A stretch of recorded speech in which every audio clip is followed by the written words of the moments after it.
Dalam Islam perbedaan itu rahmat. Karena itu kita dilarang untuk membenci di tengah perbedaan. Namun faktanya banyak orang yang membenci perbedaan dan membenci orang-orang yang berbeda dengan dia. Saya memilih untuk berkompromi dengan orang-orang yang seperti itu. Membaur untuk mengubah dari dalam. Sedikit menurunkan ego untuk kemudian bisa berkompromi dengan mereka dengan tujuan merubah dengan mereka. Artinya merubah mereka untuk jadi lebih baik. Tapi ada seseorang yang tidak memilih jalan kompromi itu.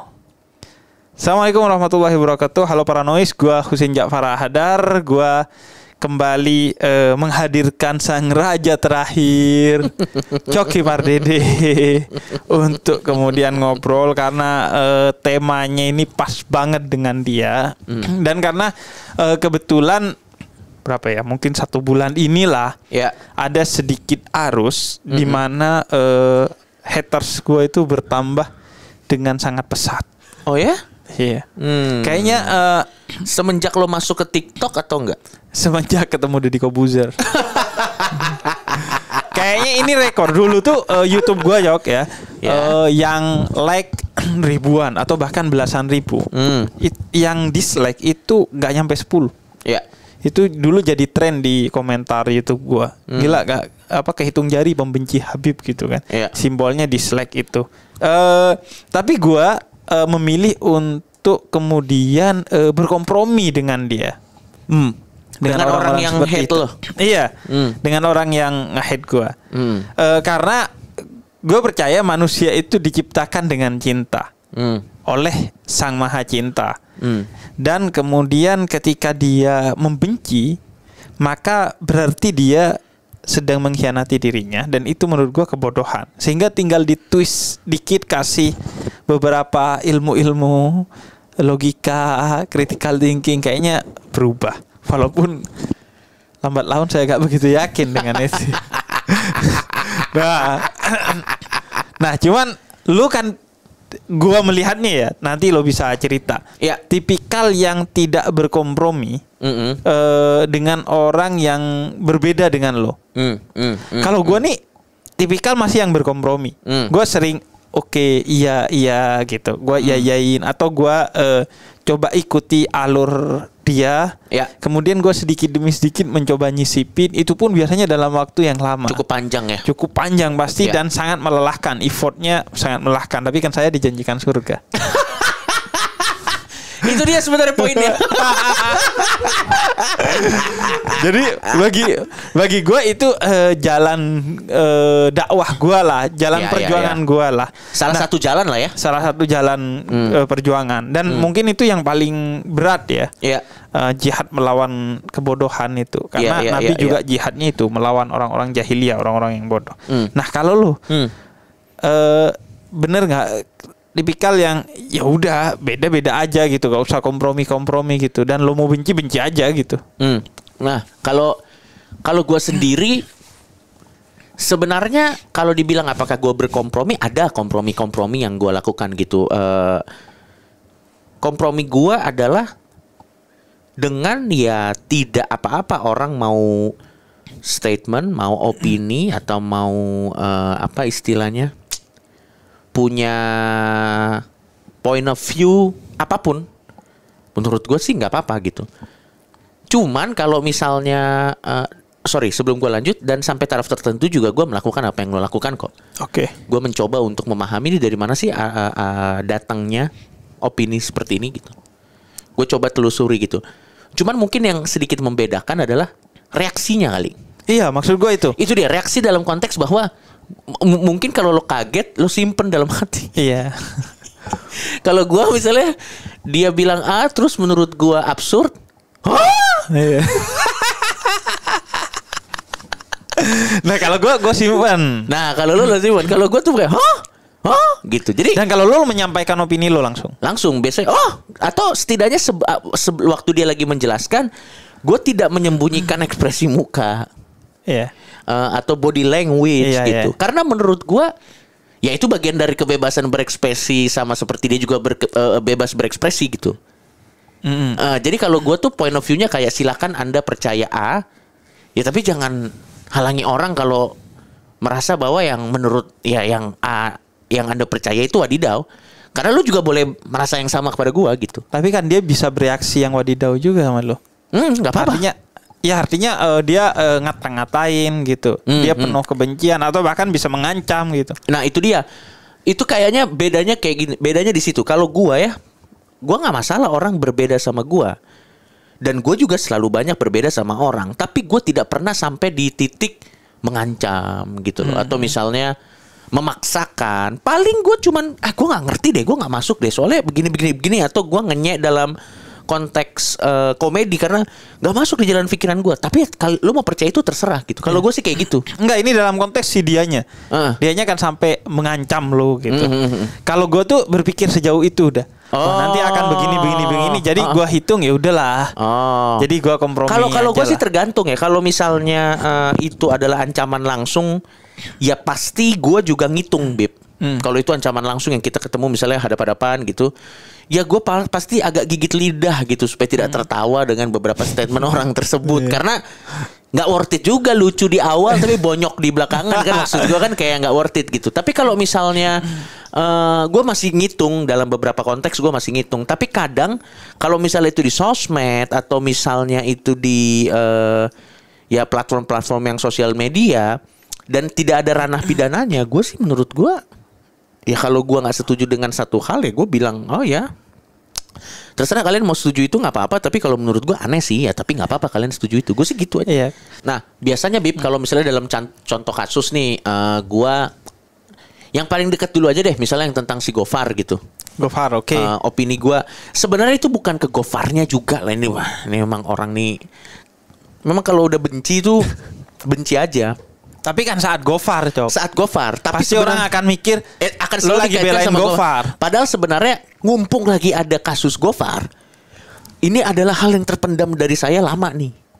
Jadi gue langsung opininya gue kasih tahu. Karena bagi sebagian orang justru gini, lo pecundang. Soalnya lo mau belain Gofar tapi gak nyebut namanya gitu. Iya, karena tapi bagi sebagian orang nih udah menggiring opini ke pembelaan terhadap Gofar gitu. Iya, tapi apapun maksudnya, pada saat gua ngasih opini gua, contoh yang paling dekat yang tentang kasus Gofar itu, di mana buat gua adalah kalau gua adalah tipe orang yang seharusnya bisa memisahkan mana karya dan mana kelakuan akhlak si orang tersebut. Iya. Pada saat gua ngasih opini itu dan opini lain di beberapa hal, selalu ada yang kepecah dua. Selalu terpecah dua gitu. Jadi faktanya adalah gue bisa membelah tanda kutip opini mayoritas pada saat itu. Oke. Jadi selalu ada yang terpecah dua. Ada yang setuju, ada yang nggak setuju, ada yang nggak tahu. Ya ketiga lah, tapi yang nggak tahu nggak kita hitung. Nah, ya. Ada yang setuju, ada yang nggak setuju. Jadi buat gue ukuran produktivitas gue udah kena di situ. Gue membelah opini mayoritas. Sehingga akhirnya jadi ada follow up diskusi selanjutnya. Ya nggak apa-apa gue jadi samsaknya. Tumbalnya. Tapi menurut gue adalah kenapa? Karena gini, masyarakat kita tuh psikologinya tuh begitu nanti misalnya kita ya walaupun gue sepakat ada plus minusnya sih kalau kita nunggu dan yang lain-lain. Dan ini jadi masuk ke timing, Bim. Jadi buat gue, semua kasus gue pasti itu ngebelah dua. Ada yang setuju, ada yang enggak. Ada yang setuju. Nggak pernah gue satu kasus itu dihujat seluruh orang tuh nggak pernah. Contoh, kasus yang anak Afrika. Iya. Yang minuman. Yang minuman. Itu pun sebenarnya bukan kasus sih, gaduh aja orang ribut. Kalau kasus sorry, kan gue kasih ini dulu ya gambaran. Bahwa Coki pernah foto dia pegang minuman di depan TV yang gambarnya orang Afrika yang lagi kehausan. Betul. Oke. Itu akhirnya di take down nih, Cok. Sama Instagram. Oh, Instagram, bukan lo yang take down. Enggak, mana mau gue take down. Lu gak pernah take down? Gak pernah. Semua yang ter-take down dari Instagram gue itu Instagram yang take down. Berarti Instagram lebih bermoral dari Coki. Iyalah, orang dia punya community guideline. Nah itu, lu emang gak punya community guideline dibuat untuk orang yang hatinya lemah. Enggak sih. Enggak sih. Enggak, kalau buat gua community Enggak sih. guideline itu dibikin untuk orang karena kan Instagram sadar tidak semuanya Coki Pardede. Iya. Kalau gua enggak sih. Community Nah, guideline itu dibuat untuk menjaga kebersamaan di antara kita. Betul. Tapi Artinya mencari titik tengah yang moderat gitu. ya bisa lah kalau Ya memang pasti akan ada oknum-oknum, ada coki-coki di kanan kiri. Ya maksud gua bukan hanya oknum coki ya. Di sebelah sana pasti ada oknum. Tapi paling enggak ya udah oknum-oknum ini di Nah, tapi kalau buat gua ya, kalau buat gua tuh poinnya adalah tidak pernah ada satu kasus gua di mana seluruh orang sepakat gua salah. Selalu gua ngebelah dua.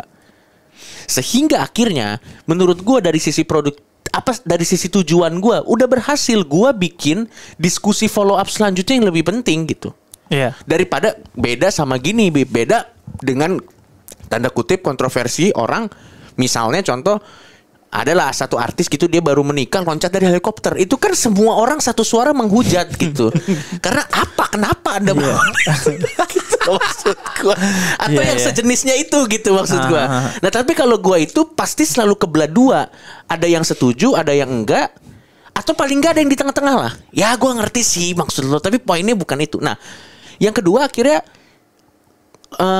timingnya adalah menurut gue ya gue tipe orang yang mainnya timingnya gitu. Kenapa? Supaya nanti itu bisa jadi apa ya namanya ya, bisa jadi sebuah platform untuk diskusi yang lebih selanjutnya lagi aja gitu. Karena menurut gue kasihan nanti dan bahkan bisa jadi tempat buat orang-orang yang nunggu timing. Jadi nah ini Cokila inilah timingnya gitu malah. Iya. Jadi malah gue membuka opportunity itu. Tapi memang harga yang harus dibayar agak ngeri, tapi menurut gue seimbang lah karena tujuan gue juga cuman untuk bisa apa ya istilahnya, ayo dong harus ada yang beda, harus ada yang beda, harus ada yang beda gitu. Okay. Jarang gue diserang satu gitu, kayaknya nggak ada deh. Oke, kalau menurut lo, kalau harus memilih ketenangan dan kebenaran, Ya lo pilih mana yang lebih dulu? Tentu dua-duanya harus dipakai. tapi kalau harus dimilih ya, yang lebih dulu ketenangan atau Kebenaran. ketenangan maksudnya apa nih? Ya Ketenangan. maksudnya tidak ribut. Oh kebenaran mendingan, Oh iya. mending kebenaran. Kalau Tapi gue sebaliknya sih. oh lo ketenangan ya? Iya, biar gak ribut dulu, agar orang gak emosional, baru kita kasih tuh hal-hal yang sifatnya rasional. Betul. Karena setahu gue ya Bib, tapi tolong dikoreksi kalau saya salah ya Bib. Setahu saya semua pribadi-pribadi yang melakukan terobosan tuh pasti kebenaran dulu baru ketenangan. Iya, pasti dianggap orang gila, Iya. dianggap pengacau. Iya, tapi ada yang meninggal dan nggak nyampe tujuannya. Ada yang kayak gitu. Ada yang dia cukup beruntung untuk tetap hidup sampai tujuannya tercapai. Iya. Tapi ada yang tidak beruntung ya dia meninggal di tengah. Iya. juga.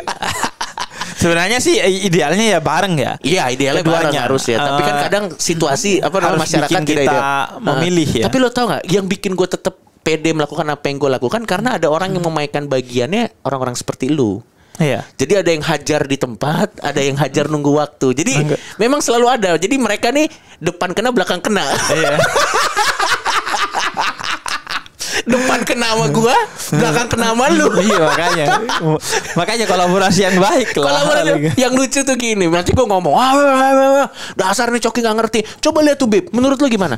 Ya menurut saya sih, taunya opini lu opini gua juga. Iya.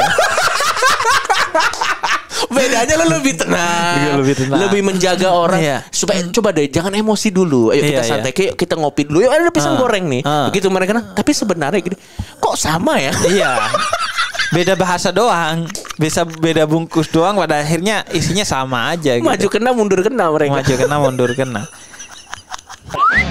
Dengerin cerita lengkapnya cuma di aplikasi Noise. Download Noise sekarang di App Store atau Play Store.